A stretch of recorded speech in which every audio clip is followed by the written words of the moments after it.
Thank you, everyone. Thank you, Brandon, and thank you to my fellow panelists for sharing some of the interesting things that are happening all over the country. I also want to let everybody know that I'm a member of the AFT, American Federation of Teachers, Local 1789.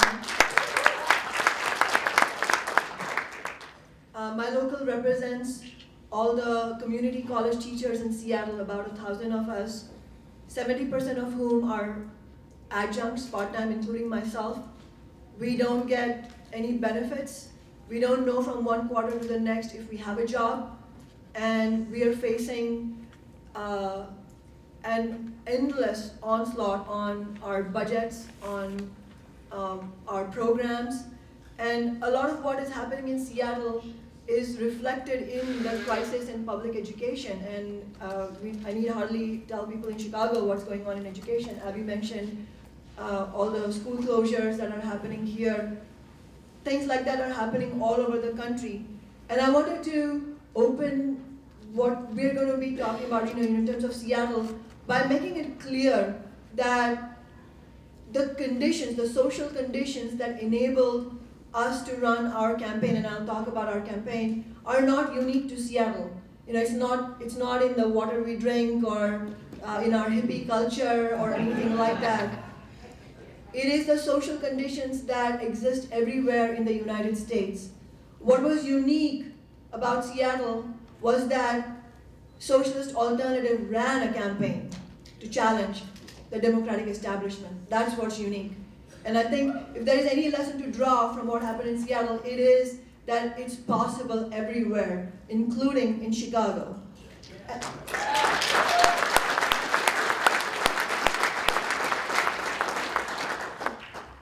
And just to give you some background on what we did, I ran as a candidate of Socialist Alternative, and there itself is a break from corporate politics. In Socialist Alternative, I don't get to say, I want to run a campaign for my career. What we do is have a political analysis of what is going on around the country. Does it make sense for us to put our resources into an election campaign? Who should represent us? What should be the campaign program? This is the stuff of real democracy. This is not what we get with the Democratic Party.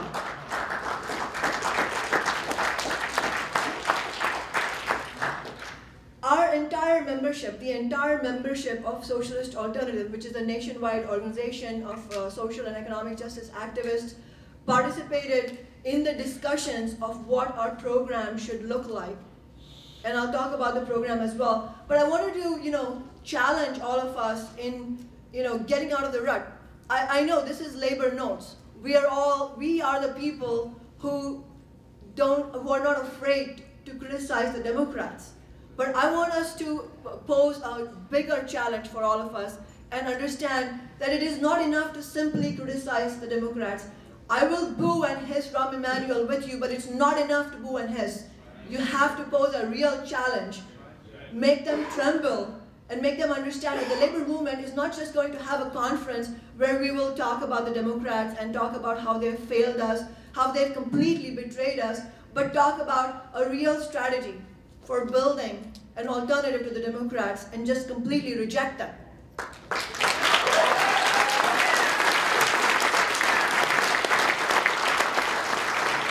And so, by sharing how we ran our campaign, I want us to think about, contrast it with what we get from the two parties.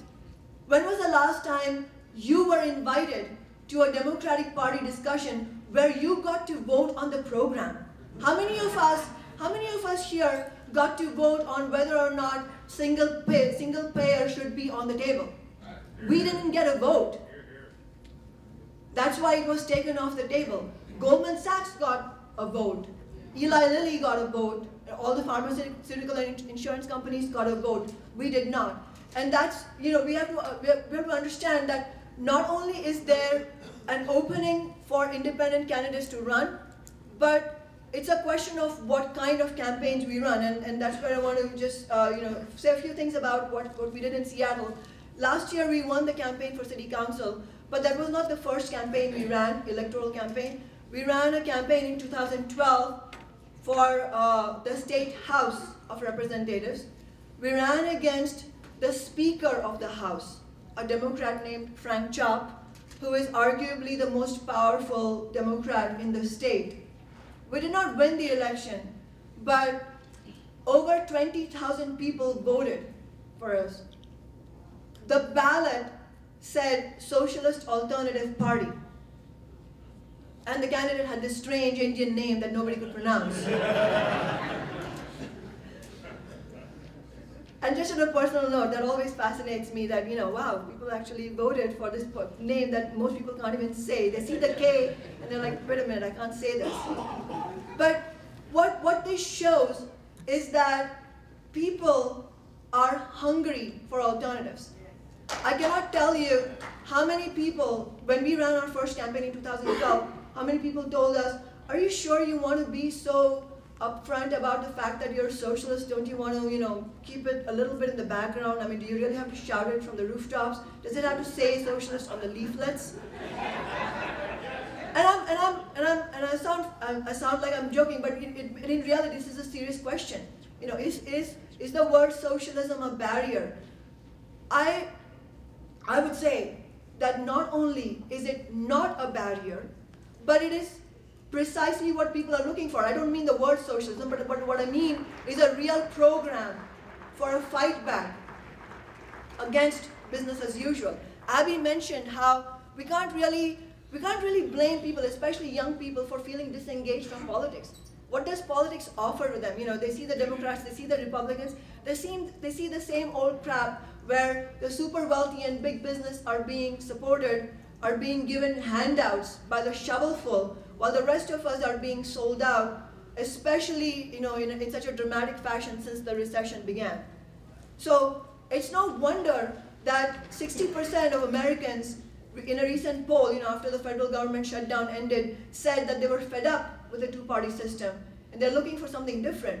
So it's our job on the left to provide something different. What is that? What is it that's different? What we did in Seattle, we ran a campaign for $15 an hour citywide. We called for affordable housing and rent control. We called for taxing the super wealthy and big corporations to fund mass transit and education. We did not take a penny from big corporations. Our entire campaign was funded by grassroots contributions. And in terms of the scale of the campaigns that people are talking about,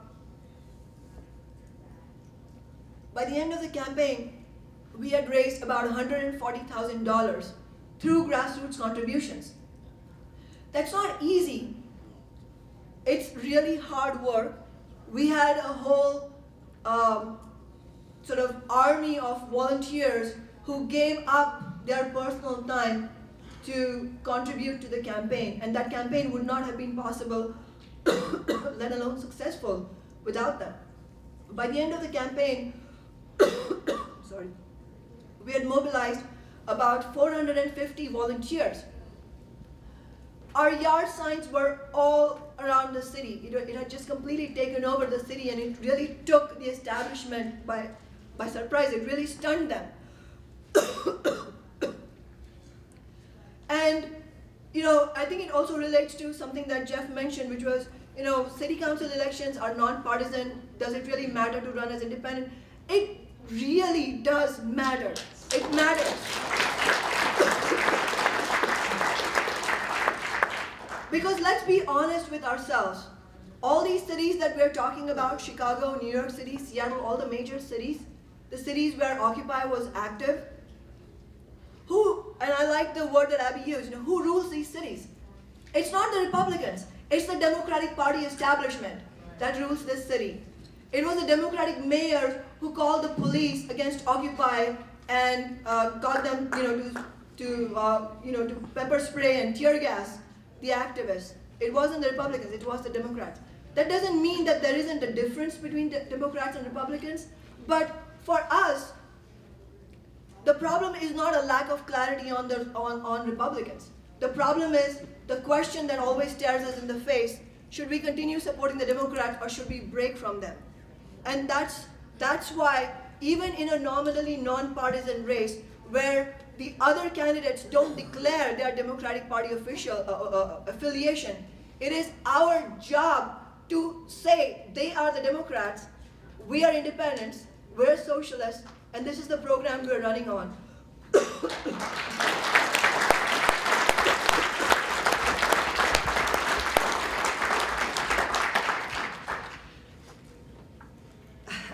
Apparently I'm almost out of time, so I don't know what more I can say, I'm sorry. But I just wanted to mention a few things just to give a sense of what it takes to run a campaign, electoral campaign, and also a more fundamental question of what is necessary going forward. First of all, as I said, all the things that we did in our campaign, these are things that we often talk about. We talk about independent politics. We always, on the left, we talk about not taking money from big corporations. We're always lamenting corporate politics and really feeling angry about it. But it's important to actually do it. Run a campaign that defies corporate politics. Run a campaign where you proclaim that you will not take any corporate money, and do that. Mobilize a huge base of volunteers, and it shows people that this is something that they can get behind. In other words, throw the rule book out the window. All the conventional wisdom that we hear, run a sort of a timid program. Make sure you don't challenge the Democrats too much.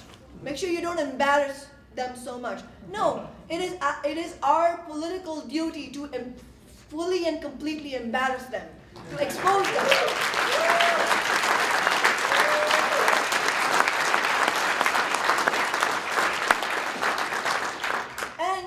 Prove that this was not unique to Seattle, Socialist Alternative also ran a really fantastic campaign in Minneapolis for City Council the same year, last year. Ty Moore, he's actually sitting right here in the audience, and maybe he can say a few words about his campaign. We lost in Minneapolis by a couple hundred votes. It was a very narrow loss, but I would say in the balance it was a huge victory because it raised people's sights to what can be possible. Raising people's confidence is extremely important. People often say that people are not active in politics because things aren't bad enough in the US. I can't tell you how much I hear that. And it really reaches me in a different way because I'm an immigrant from a country that has much deeper poverty. But the reality is that we have to judge the poverty and inequality in the US by the context of the US. The US is the wealthiest country in the history of humanity. There is absolutely no justification for any poverty in the United States, and yet we see poverty deepening. And the reason people haven't been getting active is not because things aren't bad enough, but because they don't know, they can't see what the way forward is. Can we actually fight this? This seems like we can't fight this ever. It seems really demoralizing. And what has changed since Occupy, since the Egyptian Revolution and so on, all the things that are happening around the world, this churn that's happening, is that people are suddenly starting to wake up and see that this can actually change. We can actually do something. And it's completely necessary to run independent candidates, but it is not going to simply be enough to run candidates. We have to be talking about building an independent party for the working class.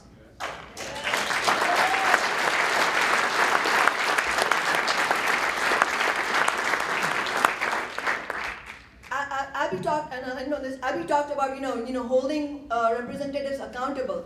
How are we going to hold representatives accountable? We have to hold them accountable only by the fact that it's our own party structures that holds them accountable. There is no other way to defeat the machine, so to say, of co-optation from the Democratic Party other than actually building a party that challenges their domination. That has to be our goal. We have to be talking about that. I also wanted to let everyone know that we have Howie Hawkins sitting here on the front row. How many of you know Howie? Come on, you got to do better than that.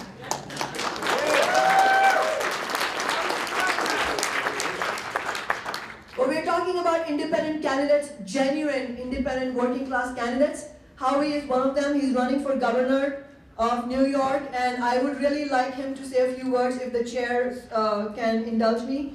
And I would also like to make an appeal for more women and people of color to join the queue here.